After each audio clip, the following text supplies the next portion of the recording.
ये सुशांत सिंह राजपूत है। अबे नाम है कि पूरा एड्रेस है? लोग कहते हैं कि ऑलराउंडर है और एक्टिंग के साथ साथ सुना है थोड़ा डांस वांस भी अच्छा कर लेता है, ऐसा लोग कहते हैं। अरे इसी के घर के 2-4 लोग कहते हैं। किसी भी बीमार समाज में अपने आप को हर व्यक्ति एडजस्ट नहीं कर पाता, क्योंकि हर व्यक्ति बीमार नहीं होता, और यही हुआ उनके साथ। अगर आपका पड़ोसी परेशान है और आपको अगर नींद आ जाती है तो अगली बारी आपकी है।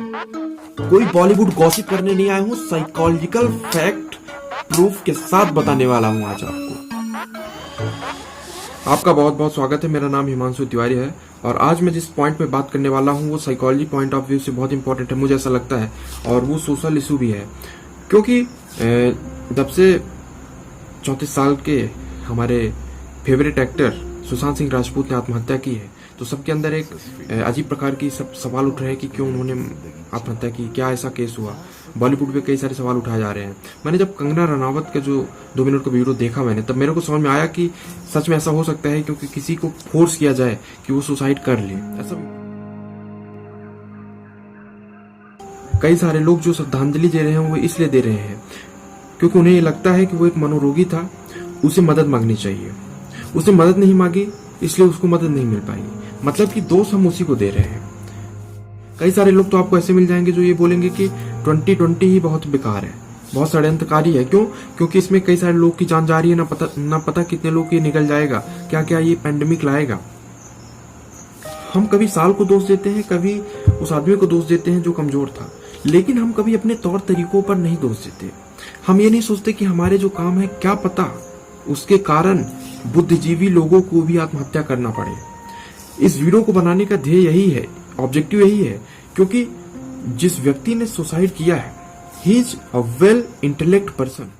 आखिर क्यों ऐसा हुआ कि उन्होंने अपनी जिंदगी को ही समाप्त कर दिया? ये बहुत ही सोचने का और समझने का विषय है। आइए इस पे हम चर्चा करते हैं। एक बहुत अच्छी कहावत है कि जब कोई एक बहरा व्यक्ति उस नाचते हुए व्यक्ति को देखता है जो कि संगीत सुन के गुनगुना और नाच रहा है, तो वो बहरा व्यक्ति उसे पागल समझ लेता है। यही हमारे साथ है कि हमारे समाज के ढांचे में जो व्यक्ति नहीं आ पाता, हम उसे पागल समझ लेते हैं।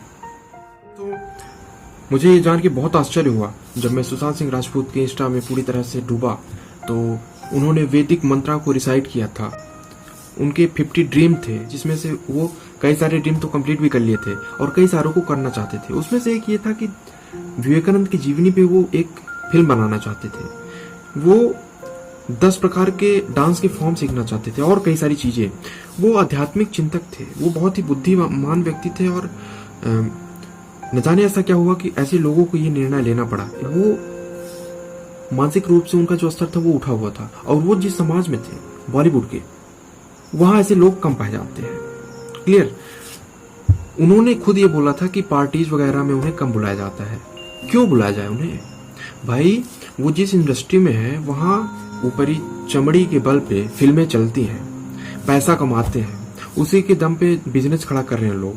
तो कैसे एक बुद्धिमान और बुद्धिजीवी व्यक्ति को अपने पास अपने पार्टी में बुला लें, कैसे उसको सम्मान दें? इसीलिए मैंने आपको शुरू में ही बोला कि किसी भी बीमार समाज में अपने आप को हर व्यक्ति एडजस्ट नहीं कर पाता, क्योंकि हर व्यक्ति बीमार नहीं होता, और यही हुआ उनके साथ। तो समझ रहे हैं बॉलीवुड में क्या दिक्कत हो रही है। आगे चलते हैं। नेपोटिज्म बहुत बड़ी समस्या है।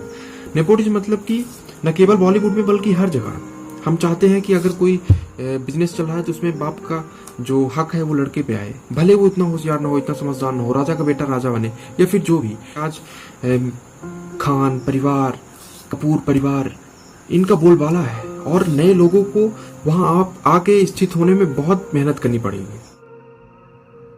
नेपोटिज्म के कारण ही कहीं ना कहीं कई सारे टैलेंटेड एक्टर बहुत जूता घिस के ऊपर जाते हैं और फिर वो मिट्टी में मिल जाते हैं, क्योंकि उनको वो मदद नहीं मिल पाती है। आप देख लीजिए अवार्ड शोज को, वो सारे केवल स्टार किड्स के लिए होते हैं, सब बिके हुए होते हैं। स्टूडेंट ऑफ द ईयर 2 आई, ठीक, उसमें अवार्ड दिया गया, नई नई कैटेगरी लेके उनको अवार्ड दिया गया, उसने बहुत सारी कमाई की, और untold story of Mahendra Singh Dhoni जो बनाई गई उसको कुछ नहीं मिला। छिछोरे को कुछ नहीं मिला, जो कि बेस्ट मूवी मैंने देखी थी, बहुत अच्छी मूवी लगी, उसको कुछ नहीं मिला। मतलब अवार्ड शोज जो है वो भी कहीं ना कहीं उन्हीं लोगों के लिए बने हैं जो कि केवल और केवल नेपोटिज्म से जुड़े हुए हैं। बॉलीवुड के जो 1% इलाइट पीपल हैं उन्हीं के लिए ये सब है। पूरा मीडिया का सपोर्ट स्टार किड्स के पास है। जो भी टैलेंटेड लोग हैं उनका कोई मतलब नहीं है। मीडिया को केवल उससे मतलब है कि किसने खाना बनाया पहली बार, किसने बर्तन धोया पहली बार, स्टार किड ने क्या पहना है, कहाँ जा रहे हैं, कैसी बोतल है, फलाना ठिकाना। न्यूज है ही नहीं, उसको बनाना ये मीडिया का काम है। Hot or not? Just those two words. Virat Kohli. Hot. Arman Kohli. Not. Ranbir Kapoor. Very hot. Imran Khan. Extremely hot. Sushant Singh Rajput. Huh? Hot, I guess. I don't know. I haven't seen any of his films. Dating advice for Sarah. Don't date your first hero. Last I said. question. ये सब कहीं ना कहीं joke बनाने के लिए है, लोगों का जो स्टार किड है उनका प्रमोशन करने के लिए, और जो असली एक्टर हैं उनको नीचे दिखाने के लिए, मजाक उड़ाने के लिए ये सब शो बनाए गए हैं। सुशांत सिंह राजपूत ने खुद बोला था कि मेरी मूवीज को देखिए कि मेरे पास कोई गॉडफादर नहीं है, मुझे निकाल दिया जाएगा। कहीं ना कहीं उनके अंदर डर था कि मुझे निकाल दिया जाएगा, मुझे भगा दिया जाएगा। जो उनकी जो 7 मूवीज थी वो 6 महीने में उनसे छीन ली गई, और ये कितना बुरा लगता है। आप खुद सोचिए, आप मतलब कि आप अगर क्लास में हो और आपने बड़ी मेहनत करके आपने एग्जाम दिया, और आपके जो टीचर हैं वो आपके बोले ठीक है तुम जाओ, और जो उनका बच्चा है उसी को वो फर्स्ट रैंक दे दे, बजाय इसके कि उसने भले पेपर में कुछ नहीं लिखा हो। यही है अवार्ड सोच के साथ, यही है बॉलीवुड इंडस्ट्री में, और यही हो रहा है इन टैलेंटेड एक्टर्स के साथ। अब मैं आपको बोलना चाहता हूँ, इसका सबसे ज्यादा जो जिम्मेदार है वो है हम जिम्मेदार हैं, हम ऑडियंस, हम समाज के रूप में बहुत बड़े जिम्मेदार हैं। हम ही ने ऐसा सिस्टम बनाया है कि 34 साल के एक एक्टर को जान देनी पड़ी, जो कि अपने सक्सेस के पीक में था, जो उसकी इतनी अच्छी मूवीज को तो आपने अवार्ड नहीं दिया। दूसरा, बाहियात से बाहियात मूवीज को हम देखते हैं और इसीलिए वो करोड़ों में कमाई करती है, 400 करोड़, 500 करोड़, 100 करोड़ से ज्यादा। और जो टैलेंटेड एक्टर मूवीज बनाते हैं उसको न कोई देखता है न कोई सपोर्ट करता है। इससे जो टैलेंटेड एक्टर हैं उनकी जो भी मेहनत है, पहली बात तो उसको पैसा नहीं मिलता, दूसरा उनको रिस्पेक्ट नहीं मिलता, तीसरा उनको ये लगता है कि हम इम्पोर्टेंट नहीं है। और जब ये फील आने लगता है आदमी को, तो आदमी का जो मोटिवेशन है वो कम हो जाता है। जब सोच रहे जैसे मूवीज 4 करोड़ में सिमट गई दोस्त, 4 करोड़ में, और वहीं पे जुड़वा 2 134 करोड़ से ज्यादा कमाई। What is happening here? हम कहाँ जा रहे हैं? जो भी हमने क्रिएट किया है एज ए सोसाइटी, उसका जो ट्रीटमेंट है हमारे पास ही है। और अगर आज हम ध्यान नहीं दिए तो कल फिर कोई ऐसे ही चला जाएगा, फिर कोई ऐसा ही व्यक्ति जिसमें टैलेंट होगा, जिसमें समाज को दिशा दिखाने की क्षमता होगी, वो चले जाएंगे,